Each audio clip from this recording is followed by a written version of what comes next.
नमस्कार। आकाशवाणी से प्रस्तुत है समाचार संध्या।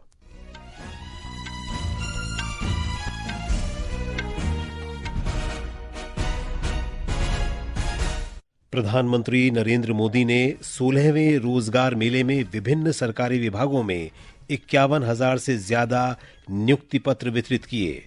प्रधानमंत्री ने कहा कि युवा राष्ट्र निर्माण में अहम भूमिका निभा रहे हैं। विमान दुर्घटना जांच ब्यूरो की प्रारंभिक रिपोर्ट के अनुसार पिछले महीने हुई अहमदाबाद विमान दुर्घटना दोनों इंजनों में ईंधन आपूर्ति बंद हो जाने के कारण हुई।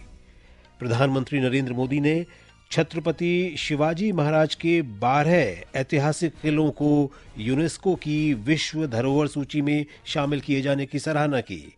अमेरिका के राष्ट्रपति डोनाल्ड ट्रंप ने यूरोपीय संघ और मैक्सिको पर 30% शुल्क लगाया। और क्रिकेट में एंडरसन तेंदुलकर ट्रॉफी के तीसरे टेस्ट के तीसरे दिन भारत ने मेजबान इंग्लैंड के खिलाफ ताजा समाचार मिलने तक 5 विकेट पर 326 रन बना लिए हैं। समाचार संध्या के साथ मैं विशाल शर्मा।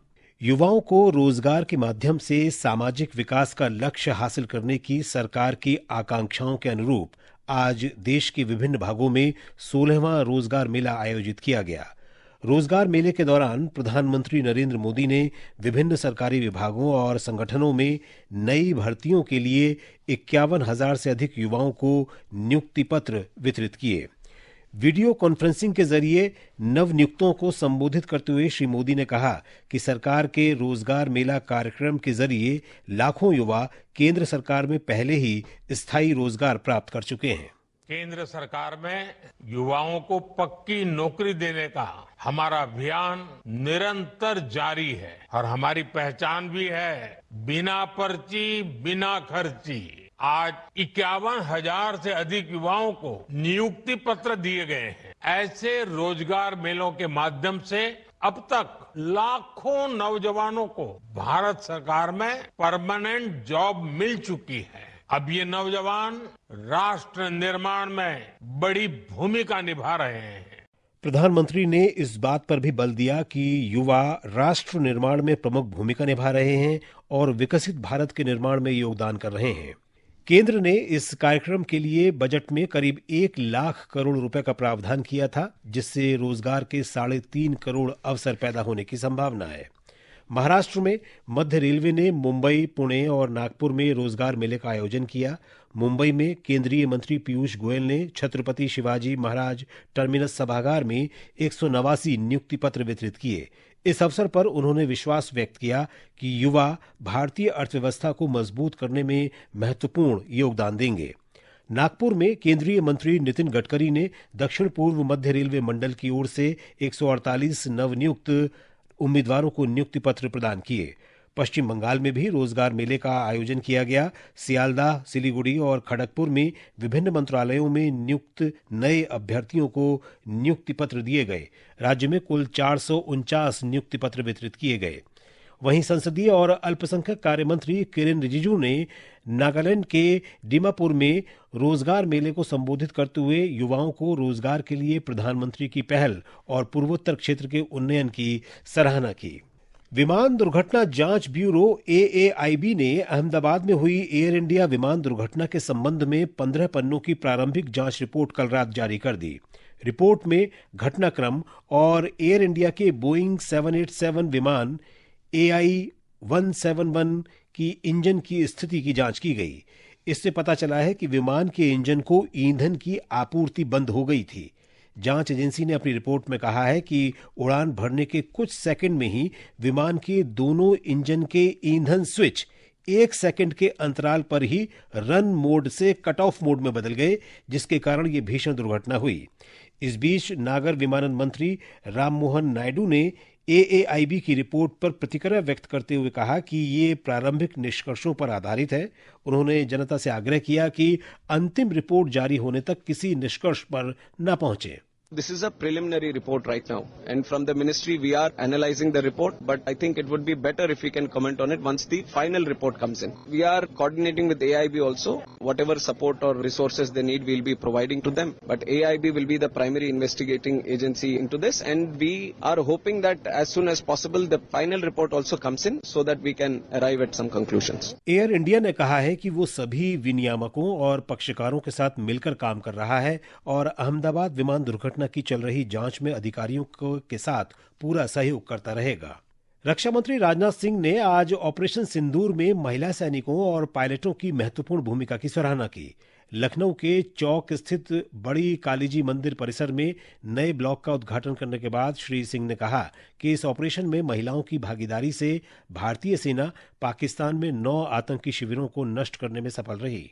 भारतीय सेनाओं पर मां काली की विशेष कृपा रही है। अभी ऑपरेशन सिंदूर के दौरान भी सेनाओं ने अपने अद्भुत शौर्य, वीरता और पराक्रम का परिचय देते हुए पाकिस्तान पर मौजूद 9 आतंकवादी ठिकानों का सफाया करने में पूरी तरह से कामयाबी हासिल की है। इस ऑपरेशन में केवल पुरुष सैनिक ही नहीं बल्कि महिला सैनिकों ने भी बढ़ चढ़कर भाग लिया था। रक्षा मंत्री ने कहा कि इस वर्ष करगिल युद्ध की 26वीं वर्षगांठ मनाई जा रही है। गृह मंत्री अमित शाह ने कहा है कि प्रधानमंत्री नरेंद्र मोदी का विकसित भारत का लक्ष्य दक्षिणी राज्यों के विकास से ही साकार होगा। श्री शाह ने आज तिरुवनंतपुरम के पुथारिकंदम मैदान में भाजपा की वार्ड स्तरीय नेतृत्व बैठक को संबोधित करते हुए ये बात कही। श्री शाह ने बताया कि विकसित केरलम की आधारशिला प्रधानमंत्री नरेंद्र मोदी के 3 सिद्धांतों पर आधारित है। जिस आधार पर विकसित केरलम की कल्पना हम करते हैं उसके मूल में मोदी जी के 3 सिद्धांत हैं। पहला, करप्शन बगैर का गवर्नेंस। दूसरा, सरकारी योजनाओं में कोई भेदभाव नहीं होगा। और तीसरा, वोट बैंक पॉलिटिक्स से ऊपर उठकर केरल के विकास की संकल्पना। इससे पहले श्री शाह ने तिरुवनंतपुरम में भाजपा के नए राज्य कार्यालय भवन का उद्घाटन किया। ये समाचार आकाशवाणी से प्रसारित किए जा रहे हैं। ताज़ा समाचार जानने के लिए आप हमारे social media handle x@AIR News Hindi को फॉलो कर सकते हैं। समाचार संध्या में आपका फिर स्वागत है। प्रधानमंत्री नरेंद्र मोदी ने मराठा मिलिट्री लैंडस्केप को प्रतिष्ठित यूनेस्को विश्व धरोहर सूची में शामिल किए जाने की सराहना की है। एक सोशल मीडिया पोस्ट में श्री मोदी ने कहा कि इस सम्मान से प्रत्येक भारतीय गर्वित है। प्रधानमंत्री ने कहा कि मराठा साम्राज्य सुशासन, सैन्य शक्ति, सांस्कृतिक गौरव और सामाजिक कल्याण के साथ जुड़ा हुआ था। प्रधानमंत्री ने नागरिकों को इन किलों को देखने और मराठा साम्राज्य के समृद्ध इतिहास को जानने के लिए भी प्रेरित किया। केंद्रीय मंत्री पीयूष गोयल ने छत्रपति शिवाजी महाराज के 12 ऐतिहासिक किलों को यूनेस्को विश्व धरोहर सूची में शामिल किए जाने पर महाराष्ट्र के लोगों को बधाई दी है। मुंबई के दादर में छत्रपति शिवाजी महाराज उद्यान में आयोजित एक कार्यक्रम में उन्होंने कहा कि ये किले वैश्विक सम्मान और गौरव के प्रतीक हैं। संस्कृति मंत्री गजेंद्र सिंह शेखावत और महाराष्ट्र के मुख्यमंत्री देवेंद्र फडणवीस ने भी इस ऐतिहासिक उपलब्धि की सराहना की है और देशवासियों को बधाई दी है। जानकारी के लिए हमारे संवाददाता से ये रिपोर्ट।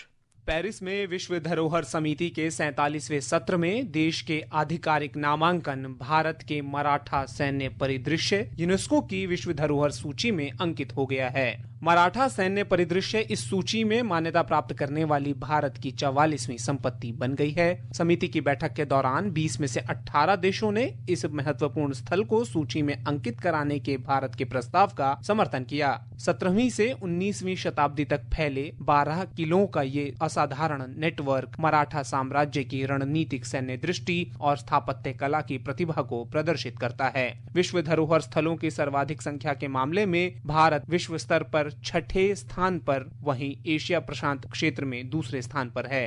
सुपर्णा सैकिया के साथ सकलैन अख्तर, आकाशवाणी समाचार, दिल्ली।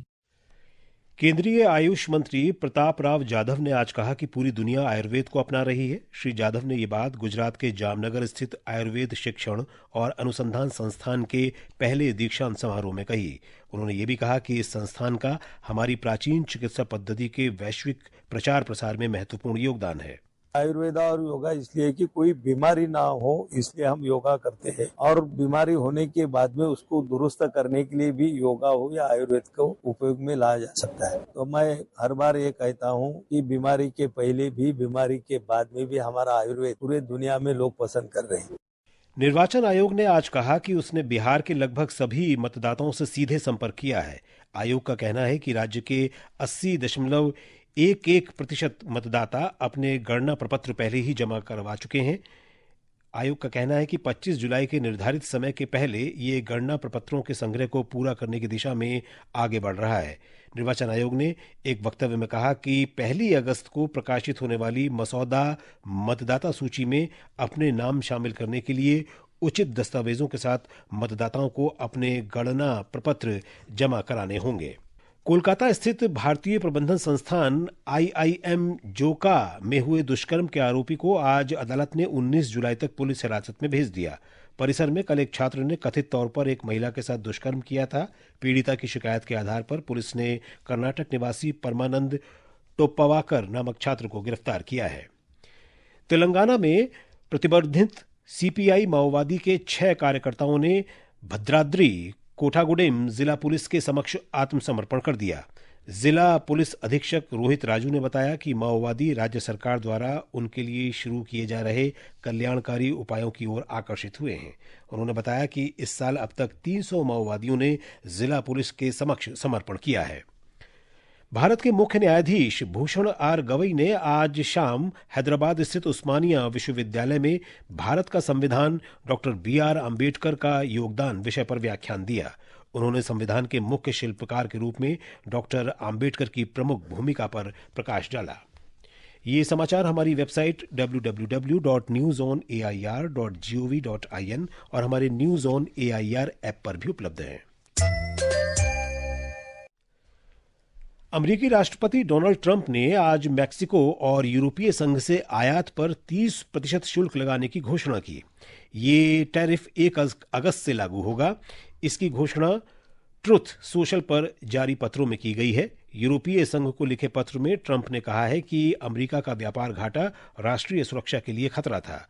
प्रमुख व्यापारिक सहयोगियों के साथ कई सप्ताह तक चली वार्ता के असफल होने के बाद ये घोषणा की गई है।